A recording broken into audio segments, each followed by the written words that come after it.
안녕하세요. 그동안 제가 살아온 경험과 최근 들어 다시금 가족의 소중함을 느끼게 되는 일이 생겨서 이 모든 것들을 말하고 싶어 이렇게 사연을 쓰게 되었습니다. 저는 아버지 없이 자라왔어요. 어머니가 아주 젊었을 적에 저를 낳으셨고, 아버지 되는 사람은 어머니가 임신한 사실도 모른 채 헤어졌다고 합니다. 저희 어머니는 빼어난 미모에 집안까지 잘 살아 어머니가 살던 동네에서도 아주 유명했다고 합니다. 저희 외할아버지는 지금이야 은퇴하셨지만 어머니가 젊었을 적만 해도 규모 있는 기업을 운영하셨다고 해요. 그 당시에 여자는 대학보다는 시집이나 보낸다는 인식이 강했는데도 나름대로 의식이 깨어 있으신 외할아버지와 외할머니께서는 저희 어머니를 서울에 있는 대학까지 보내셨습니다. 꼭 깨어 있으셨던 것뿐만 아니라 어머니가 공부를 원체 잘했다고도 들었어요. 여자라고 대학에 안 보내기엔 아까울 만큼이요. 하지만 저희 외할머니와 외할아버지는 나중에 이 선택을 두고두고 후회하셨어요. 저희 어머니는 대학에 다니며 제 아버지 되는 사람을 처음 만나셨거든요. 저희 아버지는 어머니처럼 같은 대학생 신분은 아니었어요. 대학교 내에서 일하는 자벽부였다고 합니다. 어머니가 얘기해 주시기로는 시골에서 상경했는데 배운 것도 없고 서울에 아는 인맥이고 목돈이고 아무것도 없으니 그 젊은 나이 때부터 대학에서 자비를 했다고 해요. 그런데 제 아버지가 젊고 배운 건 없어도 매너 하나는 깍듯해서 나름대로 여대생들한텐 인기가 있었대요. 그때만 해도 어머니는 워낙에 살던 집 아가씨나 다름없었으니까 세상에 좋아할 사람이 얼마나 없으면 청소부를 다 좋아하나 하면서 무시했었대요. 그러던 어느 날 시험 기간에 어머니가 밤 늦게까지 학교 도서관에서 공부를 하다가 잠이 들었었대요. 일어나 보니 시간도 엄청 지났고 밤도 어둑어둑해서 집까지 안전하게 돌아갈 수 있으려나 생각을 했는데 순찰도 쉬던 아버지가 어머니께 와서는 아무리 공부할 게 많아도 아직도 안 가고 뭐 했냐고, 밤길이 어두우니까 어머니 사는 동네까지만 같이 데려다 주겠다고 했대요. 어머니는 아버지를 전부 믿을 순 없었지만 그 추운 밤길을 혼자 가기도 무서워서 못 이기는 척 같이 걸어갔다고 합니다. 심심하기도 하고 불빛도 없이 걸어가는데 아무 말도 없으면 그건 그것대로 무서우니 그동안 왜 젊은 나이에 대학에서 자비리나 하고 있는 건지 내심 궁금했던 어머니가 이런저런 질문을 했다고 해요. 그런데 거부감 없이 진솔하게 자기 이야기를 꺼내는 아버지를 보고 자기가 그동안 이 사람을 너무 무시했구나, 나름대로 열심히 사는 사람이었구나 하며 반성했다고 하네요. 그 후로 밤에 집까지 데려다 준 것이 인연이 되어서 어머니는 학교에서 아버지를 만나면 인사도 하고 커피도 건네주면서 스스럼 없이 말도 붙이게 되었대요. 그렇게 시간을 보내다 보니 없던 감정도 생겨서 두 분은 연애를 시작했다고 합니다. 하지만 아버지가 갑작스럽게 어머니께 이별을 통보했다고 합니다. 자기는 열심히 일해서 성공해야만 하는데 어머니가 옆에 있으면 방해된다는 이유로요. 어머니는 그 말에 너무 큰 충격을 받아서 아버지를 잡을 마음조차 감히 품지 않았다고 해요. 그 후로 아버지는 아예 종적을 감췄고 어머니도 실연의 상처가 너무 컸던 탓인지 휴학을 하고 잠시 외할머니와 외할아버지가 계신 고향으로 돌아왔는데 그때 이미 어머니 뱃속에 제가 있었습니다. 몸 상태가 이상하게 안 좋아서 의아했는데 알고 보니 임신이었죠. 배가 점점 불러오는 게 숨긴다고 숨겨지는 일도 아니라서 어머니의 임신 사실은 외할머니 외할아버지께도 금방 들통났습니다. 남부럽지 않게 잘 키운 데다 똑똑하기까지 한 딸이 갑자기 휴학하겠다며 집으로 내려온 것도 이상했는데 임신이라 하니 집안이 발칵 뒤집혔죠. 이게 무슨 일이냐며 아이 아빠는 누구냐고 당장 지우라고 난리도 아니었다고 합니다. 어머니도 아이를 혼자나 키울 수도 없고 아이가 생겼다는 사실을 아이 아빠에게 숨기는 것도 아니라고 생각해서 뒤늦게 아버지 행적을 쫓았지만 어디로 갔는지 도무지 알 수 없었다고 합니다. 아이도 가진 데다 부모님까지 닥달이니 심적으로나 신체적으로나 스트레스가 이만저만이 아니었던 어머니는 크게 몸살을 앓았다고 합니다. 정신이 혼미한 와중에도 뱃속에 있는 제 걱정부터 먼저 되었다고 해요. 혹시나 자기가 아파서 아이한테 악영향이 가는 건 아닌가 하고요. 그때 어머니는 어떻게든 아이를 낳아 혼자라도 키워내야겠다고 결심했다고 합니다. 크게 몸살을 앓고 자기한테 주어진 소중한 생명을 꼭 지켜내겠다는 생각이 강해졌대요. 외할머니와 외할아버지는 앞날 창창했던 딸이 갑자기 미혼모가 되니 분통해하고, 어머니는 그런 와중에도 먹을 거 잘 챙겨 먹고 마음을 굳게 먹었다고 합니다. 그런 상황 속에서 무사히 제가 태어났고, 막상 제가 태어나니 외할머니 외할아버지께서도 마음을 달리 먹으시고 저를 귀여워해 주셨습니다. 하지만 손녀보다는 딸에 대한 사랑이 더 지극하셨던 건지 어머니께 차라리 저를 당신들 호적에 넣고 이런 일은 없었던 것처럼 과거는 잊고 아직 젊으니까 새 사람 만나서 살라고 권유했다 합니다. 외할아버지 사업도 아직 굳건하니 손자리는 아직 줄을 섰다고요. 눈 딱 감고 능력 있는 남자 만나 새삼 살라고 하시는 외할머니 외할아버지의 바람에도 불구하고 어머니는 그런 자기 부모님께 그럴 필요 없다고, 이 아이는 자기 아이고 자기가 끝까지 책임질 거라고, 어린 나이에 애 낳은 거 하나도 창피하지 않다고 당당히 맞섰습니다. 어머니의 결의 때문에 외조부들께서도 마음을 접을 수밖에 없었죠. 그렇게 저는 아버지의 존재를 느끼지 못한 채 자랐습니다.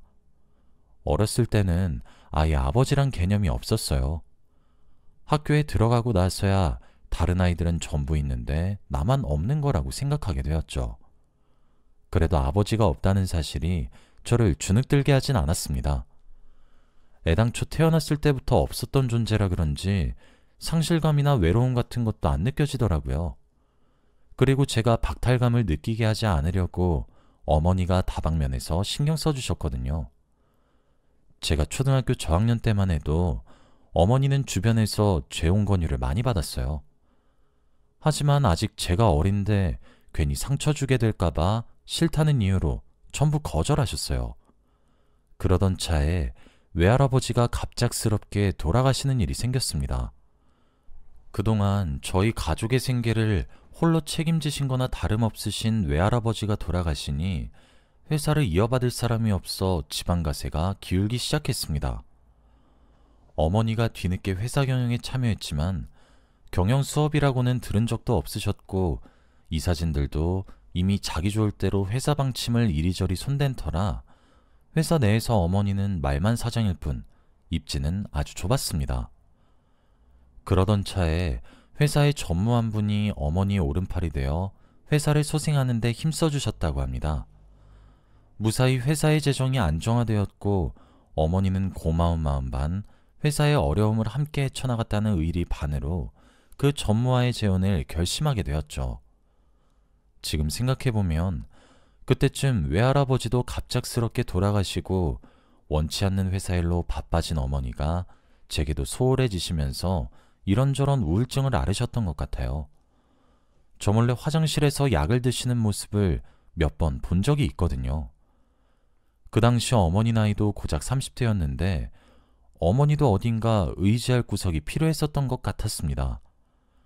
그래서 그 마음이 재혼으로 나타난 게 아닌가 싶어요. 처음 양아버지가 제게 인사하던 때가 기억이 납니다.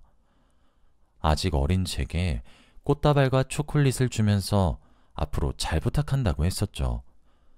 저는 그 사람이 새아버지가 되는 줄도 모르고 마냥 웃으며 좋아했었어요. 새아버지와 어머니는 다행히 두 분이서 행복해 하시는 것 같아 보였어요. 어머니는 알게 모르게 마음속에 상처가 많은데 새아버지가 나름대로 그 상처를 잘 치료해 주는구나, 그렇게 생각했습니다. 사실은 정반대였지만요. 새아버지는 결혼하고 얼마가는 겉으로만 봐도 정말 좋은 사람이었어요. 밖이나 어디 다른 모임에서는 늘 어머니와 제게 따뜻한 미소를 보내시고 챙겨주시는 모습을 많이 보이셨거든요. 하지만 그것도 잠시, 집에 돌아오면 굉장히 폭력적으로 변했습니다. 하루는 갑자기 제 행동거지가 마음에 안 든다고 도자기 시계를 집어던졌는데 그 시계가 부서지면서 튄 파편 때문에 발등에 입은 상처가 아직 흉터로 남아있어요. 어머니는 그럴 때마다 저를 안고 다 자기 탓이라며 미안하다고 하염없이 우셨어요.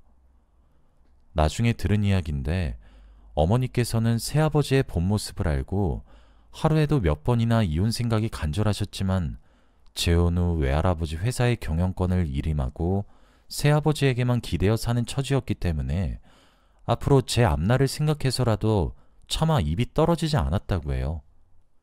처음 전무와 재혼한다는 소식을 전해 듣고 누구보다 좋아하셨던 외할머니께서도 어머니가 스트레스로 점점 야위어 가시는 걸 보고 나서야 자신이 잘못 생각했고 전무에게 단단히 속았구나 깨달으셨다고 해요.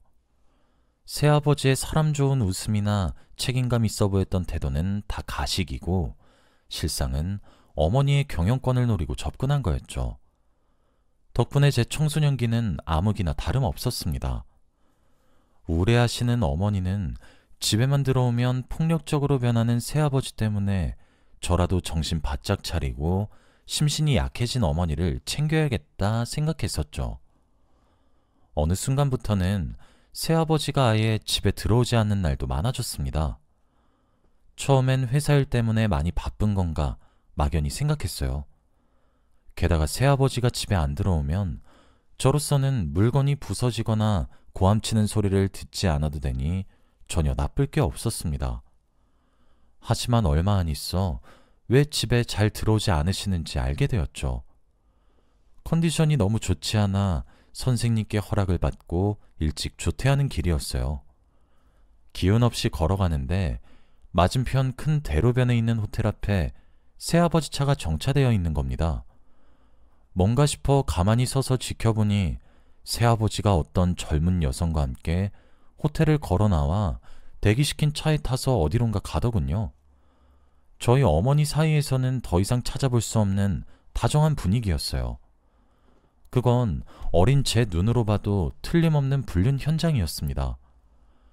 이걸 어머니께 말해야 하나 홀로 엄청난 고민에 휩싸였던 때가 생각이 나요. 그때가 사춘기였는데 이런저런 집안 사정이 겹쳐져 학교 생활에도 적응을 제대로 못하고 어머니께도 본의 아니게 걱정을 많이 끼쳐드렸죠. 저는 한참을 고민하다 결국 새아버지의 불륜 사실을 어머니께 말씀드리지 않았어요. 그렇지 않아도 마음이 많이 쇠약해진 어머니가 이 사실까지 알게 되시면 그땐 정말 무슨 일이라도 일어날 것만 같아 무서웠거든요. 그런데 제가 새아버지의 불륜을 모른 척 했던 게 다 물거품이 되어버렸습니다. 새아버지가 어머니께 이혼을 요구했어요. 따로 사랑하는 사람이 생겼으니 이혼해야겠다고 아주 당당하게 말하더군요. 제가 그 말에 분노를 참지 못하고 달려들었다가 흠씬 두들겨 맞고 그 모습을 목격한 어머니가 깜짝 놀라면서 알겠으니 원하는 대로 이혼해주겠다고 아이는 건드리지 말라고 사정사정해서 결국 어머니와 새아버지는 이혼을 하게 되었습니다. 어머니가 원하는 대로 이혼해주겠다고 한 말 때문에 새아버지로부터 양육비도 한 푼 받지 못한 채 부당하게 이혼하게 되셨죠. 아무리 새아버지 경제력에 기대어 살았다 하더라도 외할아버지가 살아계셨을 때부터 집안의 돈이 모자랐었던 적은 없어서 또래에 비해 부족함 없이 살았는데 하루아침에 집안이 쫄딱 망해버린 거나 다름없어 많이 힘들어했습니다. 외할머니 댁에 신세를 지며 몸도 성치 않으신 어머니는 일을 하러 나가야만 했고 저도 대입을 앞두고 아르바이트라도 해야 하나 생각했었습니다. 외할머니는 이게 다 그 개자식 때문이라며 지역 신문에 이혼한 새아버지가 장악한 회사 소식이 실리는 걸 보면서 늘 욕을 하셨어요. 그렇게 시간이 흘러 제가 대학을 졸업하고 막 취업한 지 얼마 되지 않아 외할머니가 자는 저를 깨우시더니 깜짝 놀랄만한 소식을 하나 전하셨습니다. 잠에서 덜 깬 눈으로 할머니가 들이미는 신문을 보는데 새아버지가 장악한 외할아버지 회사가 재정 악화로 다른 사람 손에 인수됐다는 게 아니겠습니까? 외할아버지 회사의 새로운 사장이 된 사람에 대해 자수성가형 기업가라며 간략한 소개와 사진이 실려 있더군요. 마침 일에서 돌아오신 어머니께 신문을 보여드리며 드디어 새아버지가 천벌받았다며 꼴 좋다고 통쾌해하는데 어머니는 못 볼 거라도 본 사람처럼 깜짝 놀라면서 신문을 떨어뜨리고 바들바들 떠시면서 손으로 입을 막으시더군요. 어머니의 돌발 행동에 왜 그러냐고 다급하게 물으니 어머니는 더듬거리는 목소리로 제게 말씀하셨습니다. 그 사람, 신문에 실린 새로운 사장이란 사람이 네 아버지야. 틀림없어. 이름도 얼굴도 똑같아. 어머니 입에서 나온 말씀은 정말 충격적이었습니다. 그동안 존재도 모르고 살아온 아버지가 외할아버지 회사를 인수했다뇨. 이런 우연이 있을 수 있나요?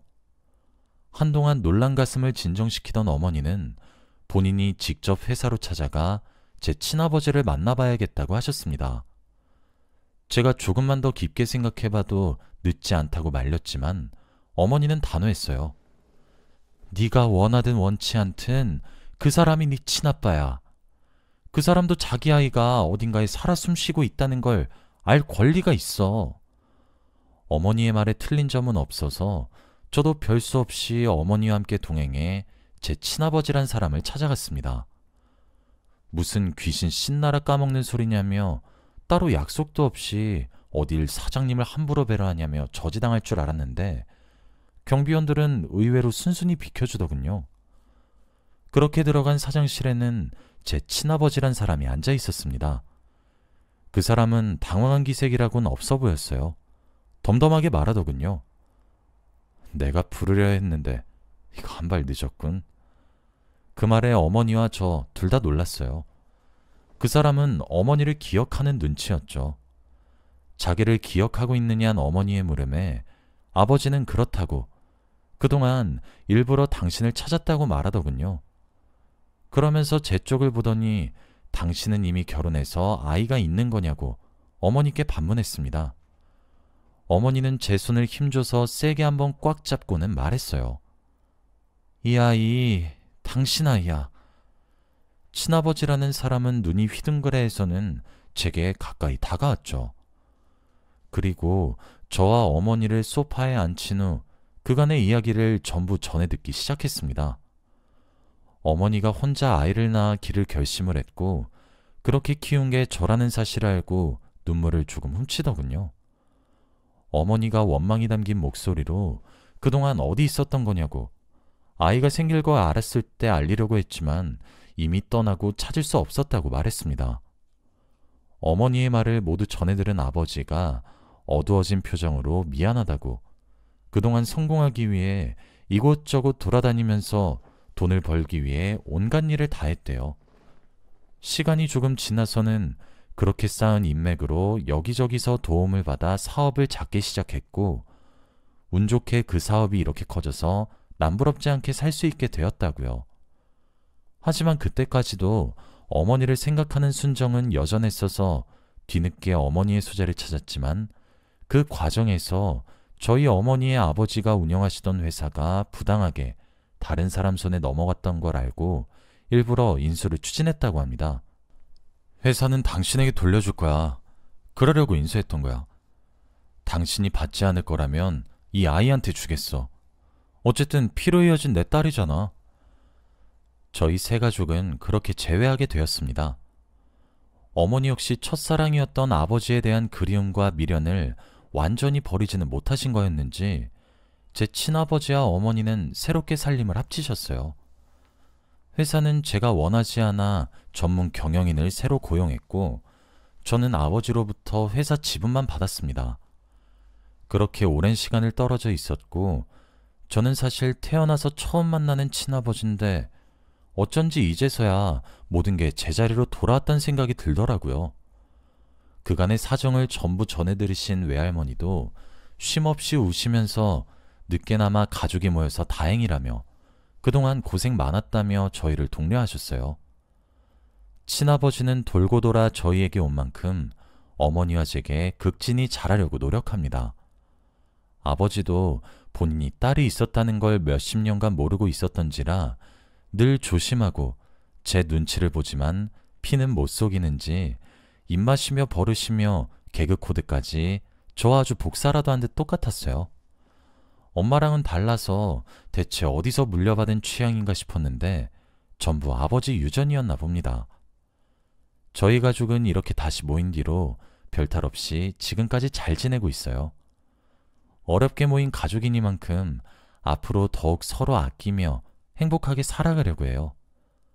여러분들도 곁에 계신 가족과 함께 늘 행복하시기만을 바랍니다. 제 긴 사연 들어주셔서 감사합니다.